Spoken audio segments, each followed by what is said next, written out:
I'm here at a very chilly Silverstone, a place I know very well from various mediocre race results over the last few years. But today, I'm not here to race, I'm here to pick up a very different set of wheels. The Scrambler is actually a bit of a departure for Ducati, or at least the Ducati of the last few years anyway. It's a move away from the marque's more sporty range of bikes into something, well, I hate to say it, but cooler. I mean, don't be fooled by the Scrambler name. While you could easily put more knobbly tyres on this and take it off-road, most people aren't going to do that. In fact, the bike itself is suffering from a little bit of an image problem.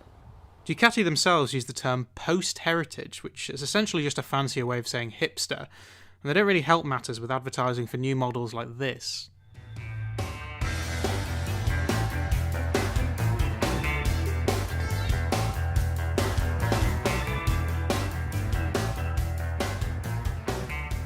It makes sense though. The success of things like the modern Mini, the Beetle and the Fiat 500 have shown there is a market for this kind of thing. In fact, one look at the website and you can see that this bike is made for the Instagram, Pinterest generation. Even so, seeing as I am of that generation and I have fur growing out of my face, this is technically aimed at me.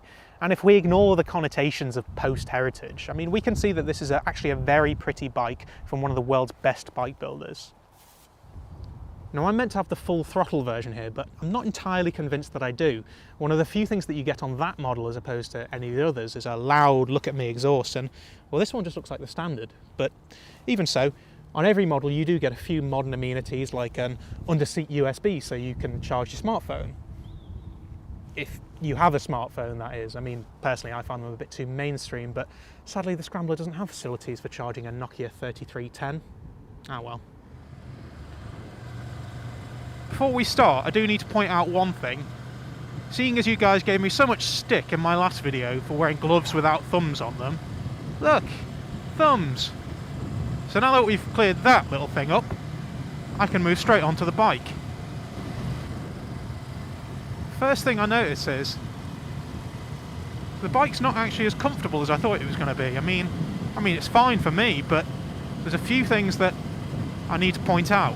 Firstly, that seat, as pretty as it is actually rock hard, and that's fine for a little short journey, but I have a feeling that at the end of this ride my bum is going to be very sore.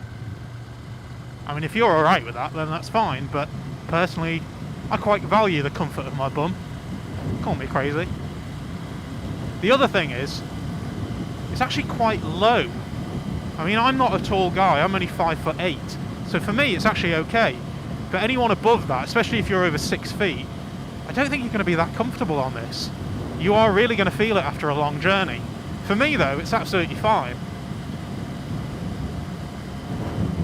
It actually rides really well. The wide bars and the low weight mean that it's quite easy to chuck around at, you know, reasonable high speeds on the A roads, but also at low speeds through town as well, which means it's going to be good for commuting on, and it's also going to be good for, well, just having a bit of fun on a Sunday. The 800cc engine, it does pull reasonably well, but only really in the higher rev range. At low down it is a little bit choppy, but I mean that's fine. That just means that you need to adjust your riding style a little bit, but as I say, I actually feel quite at home on this, more so than I thought I would. I'm just going to try the throttle here, and yeah, it is a little bit slow to pull away. The low end of the rev range is a bit, well, it doesn't really do much, it's a bit juddery, but once the revs pick up, it's actually pulled very nicely.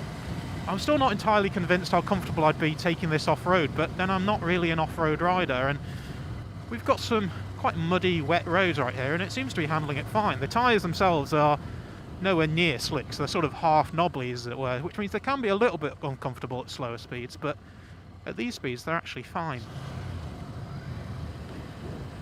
One thing I do notice is the grips are really uncomfortable. I know it's a minor thing, but it is something I've noticed with only a little bit of riding. They're sort of ridged or ribbed, kind of ribbed not for my pleasure, as it were. I know that's not a huge deal, but I do notice it, which isn't a good sign. I kind of feel like I want my winter gloves on, just for the cushioning. Whew. That one suspension spring doesn't ride the bumps as well as I thought it would. A Avoid the roadkill squirrel. I do see the appeal of this bike, I do. I mean, it looks good, it sounds good, it rides well. I'm enjoying riding it. The only thing is, it isn't half uncomfortable.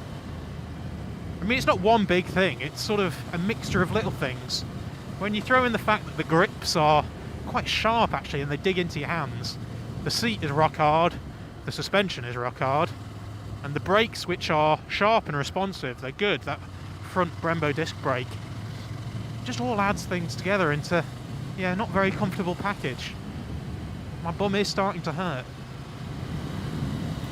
I have a feeling that if I was to head into a dealership with my own money, cash in hand or card in hand, whichever it might be, I think I'd stroll into the Ducati side of the dealer confident that this is the bike that I'd want. And then out the corner of my eye I'd catch a glimpse of the Yamahas or the Kawasaki's, you know, Japanese street fighters, maybe even a Triumph. And the doubt would just start to set into my mind about whether this is the bike that I want. Which is a shame really, because I do like it. Maybe it's just the fact that I'm riding it in the winter and not on the Italian coast. Even so, I won't be too disappointed to give this one back. The joys of riding on an A road in the UK in November. All the beautiful colours. F*** me, it's cold.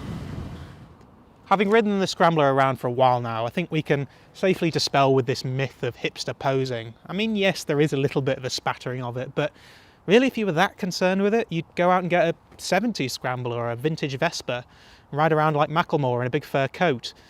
I think ultimately this is going to be a bike that you buy more with your heart than your head. I mean, yes, I get it, it's a nice bike and all, but between this and most Japanese street fighters on the market, I don't really know how you can justify spending 10 grand on it.